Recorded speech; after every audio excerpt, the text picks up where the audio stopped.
Love and light, much respect. So today's going to be a bit of weaving together a lot of this Perseus information and the mythology of Perseus into a large body of things we already knew. And some things you didn't even know that you already knew. Um, Essentially, I want to do a bit of Twilight language speculation, but I am particularly focusing in on, this big picture of what do uh, these institutions, what are they saying when you run them through the cipher of the diction of Aries, and the zodiac, and even the minor decans, the 36 minor decans of the heavens, because I do believe that this is quite a decoder ring to grasp and appreciate, and I think this you could think of this as the heavenly stage, um, this sky clock, and many of the events as they play out in our lives, they have monumental significance that is very rarely appreciated. When I found out about tax day having direct, perfect correspondence to the crossing of this analima, the figure eight of the sun's path through the year, I was absolutely befuddled. I was beside myself. And then I find out not only is it tax day, that's the day the Titanic sank, that's the day Abe Lincoln got shot. And then when you go through to the other side and you cross the X again, that's the day, that's the week of the Vulcanalia Festival, a old holiday venerating the volcano Hephaestus, the blacksmith of the heavens, who has many, many names. And that, in fact, on that segment of the year, there have been so many volcanoes that have erupted. Right in the same time frame. Krakatoa, Vesuvius, Etna, many, many volcanoes. And then last year, maybe a week past the crossing point, we had La Palma. We had tons of volcanoes all through the year last year, but La Palma happened particularly close to that crossing point. Um, so I've come to just realize that the sky clock and its dynamics are infinitely important, and I want to start to really focus on these upcoming months as we move into this 322 Skull and Bones, with their obsession with drinking from skulls, initiation rituals. It's one big club, and you're not in it. Well, this is the Aries is in the sign of clubs because it is a fire sign. So I'm going to do quite a bit of Twilight language on this particular installation. And Twilight language is artistic, it is speculative, it is interpretive. So take that for what it's worth. Take what you like and leave the rest. But Vatican is a very interesting word.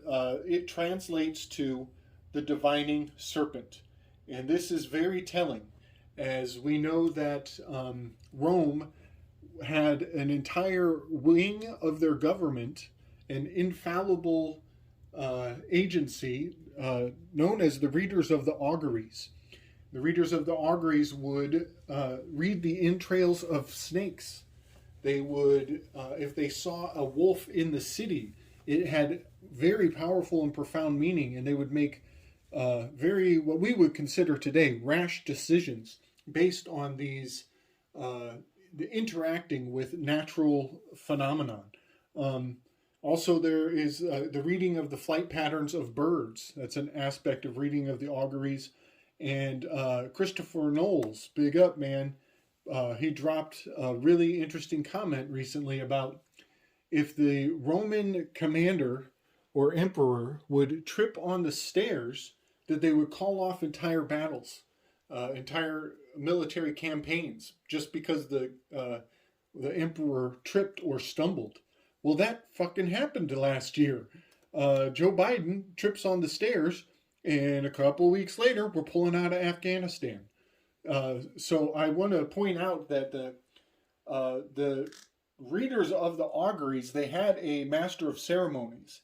And the master of ceremonies of the readers of the auguries is called the president. So the word president hails back to a position for the readers of the auguries who were diviners of serpents. It goes all the way back to Rome. And all of this is quite profound to me.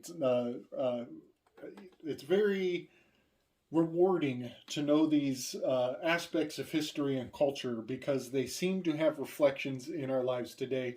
I pointed out a few videos ago that we still, we observe the Groundhog's Day, and we make decisions based on Groundhog's Day, and it is a form of augury reading to see animals and change your course of action based on animal behavior.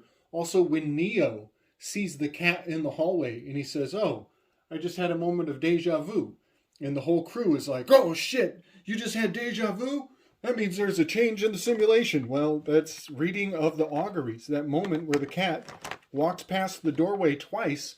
If anybody goes back and looks, there's a checkerboard floor. The cat is walking past the checkerboard floor. That is the point of exchange. So all of that is very meaningful, and the more I keep this in my mind as a aspect of our history, the more I see certain agencies in modern day context in a whole new light. And so I believe that, and I have believed for quite some time, that the CIA is this eye of providence. This is the seeing eye on top of the A. This is the seeing eye of providence. And now that I've done this Perseus research, I'm beginning to believe that this Algol, the star of Algol, let's see, Agol, the evil eye of Medusa, which is living in the sign of Aries, just on this Perseus segment of the minor decans. It's right next to the letter C in my diction of Aries. That is really something, as I believe that it is the all-seeing eye of Eris, Ares. This is the goddess of chaos. If you look up Algol, did I spell that wrong? Algol, I did. Algol. Sorry. Algol. I think that's right. If you look it up, you will see that it corresponds very powerfully with Eris. And Eris is, if you saw my last installation, this is, I believe, Kamala Harris is giving reverence to this goddess of chaos. Also, Alexandria Ocasio-Cortez is absolutely, that's a AOC rearranges to a CAO. That's KO. That means chaos. That's on the dollar bill. Order ab KO. Her initials are underneath the all-seeing eye of providence. So the consistency of this, it goes on for days. And it's so much to bring to bear at once. But I want to put the Perseus myth in its location here in Aries into the context of the iris, of the all-seeing eye, of the IRS, where you pay your taxes. If anybody who missed my last video, the crossing point, the nexus point of tax day is right here under Perseus. It's under the sea. Under the sea. Under the sea! Right here at the crossing point of the Analima, 415.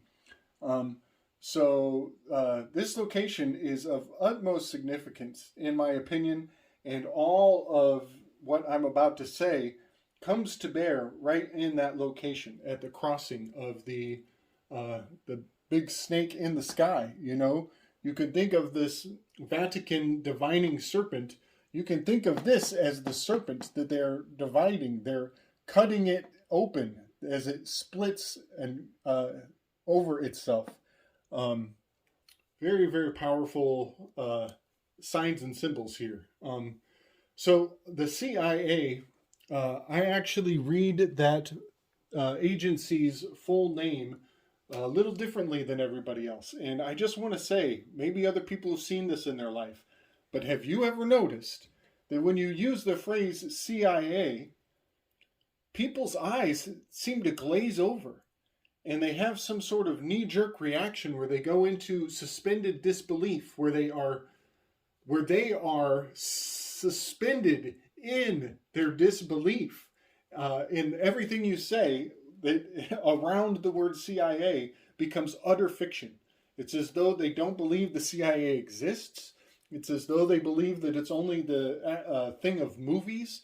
I'm a little bit convinced that there's been subliminal programming around this phrase, the CIA. People just utterly shut down when you talk about it. It's a little concerning.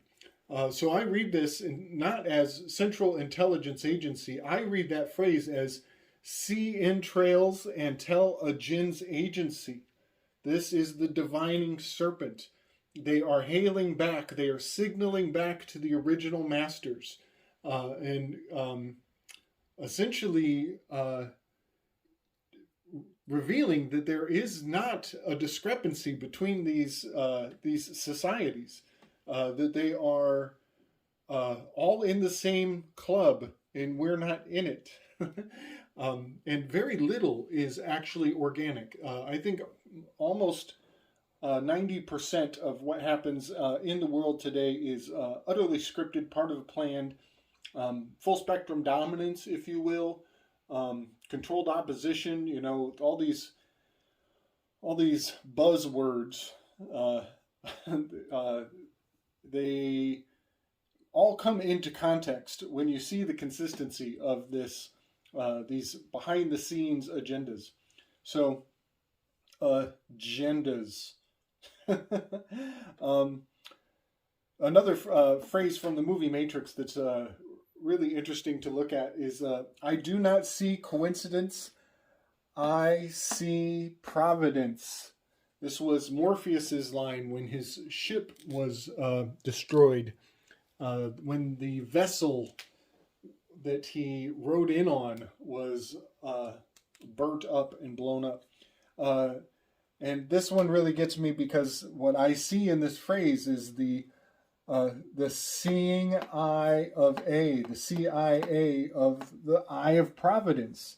And you will notice that I have highlighted the C in the Ovid. That is not a coincidence.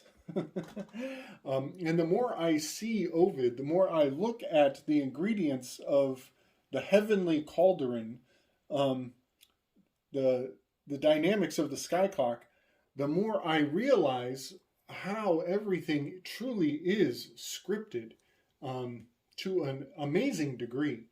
So with all of that in mind, I also want to talk a little bit about the idea of obfuscating dates of birth.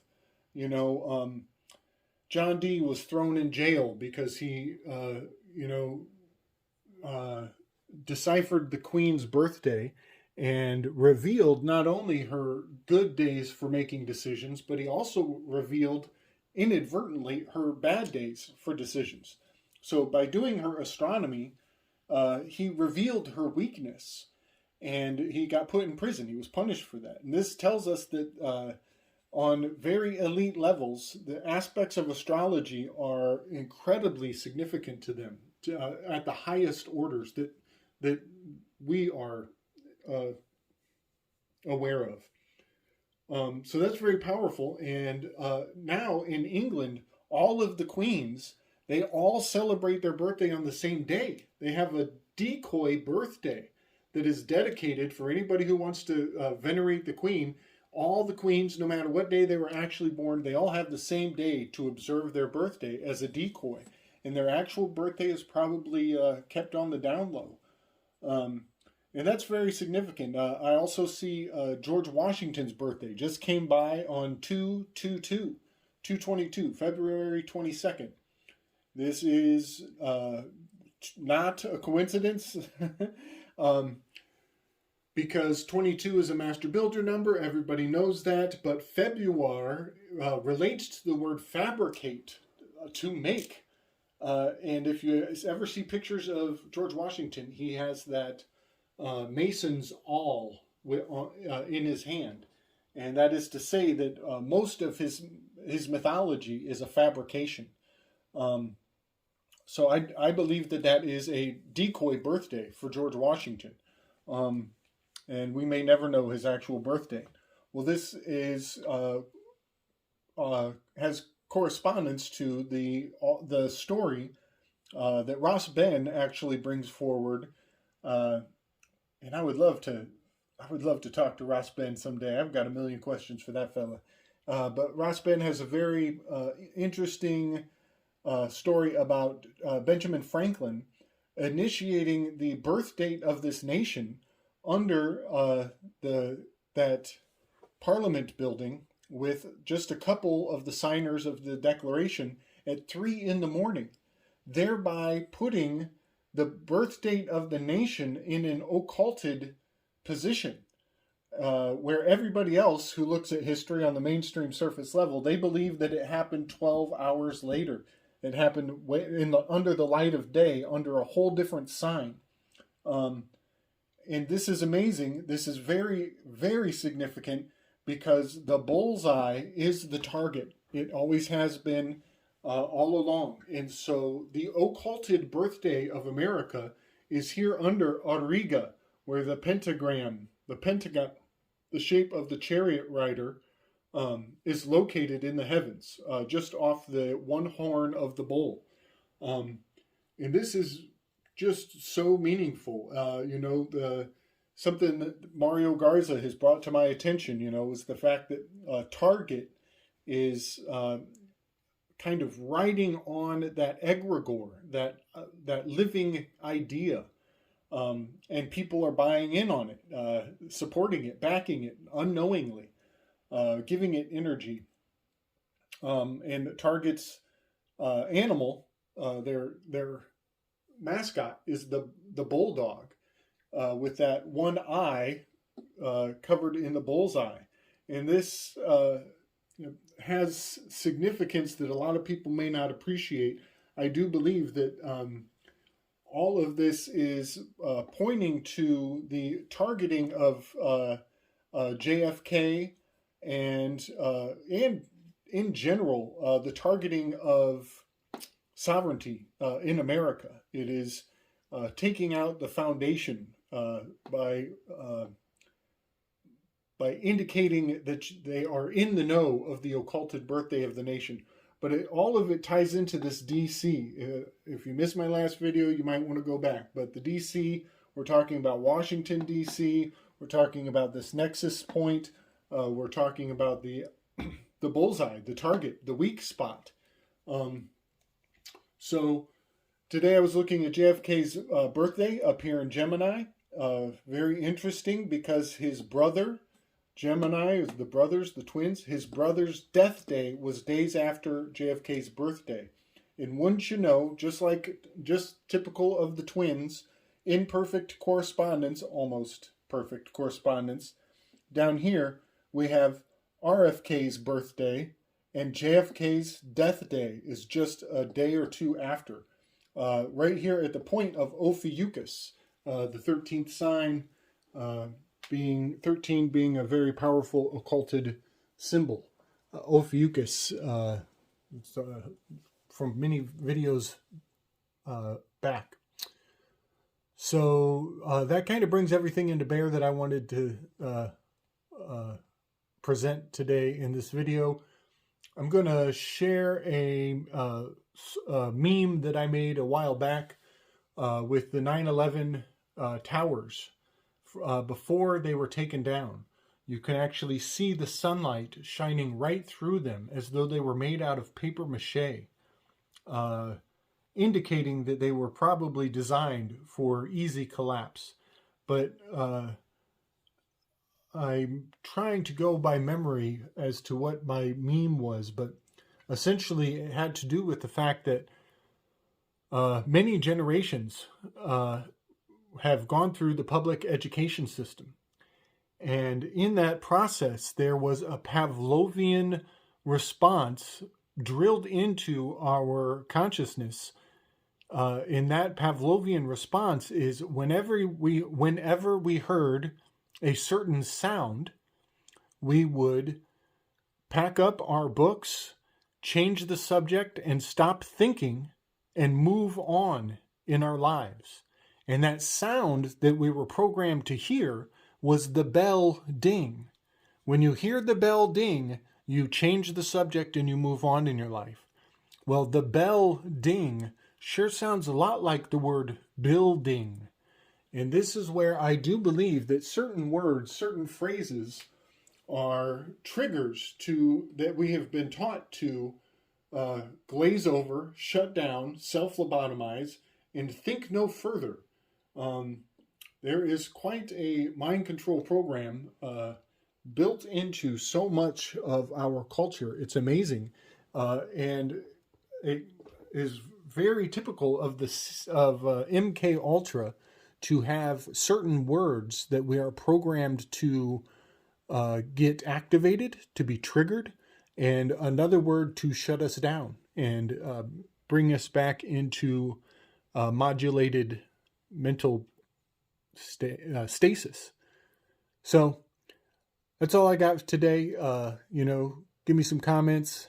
Tell me what you think. Put this in your little decoder pocket and, pull it out if you ever need to, because I'm quite sure there is powerful significance to all of this, and I will probably be circling around these subjects for the next few installations. All right. Much love and respect. Strength.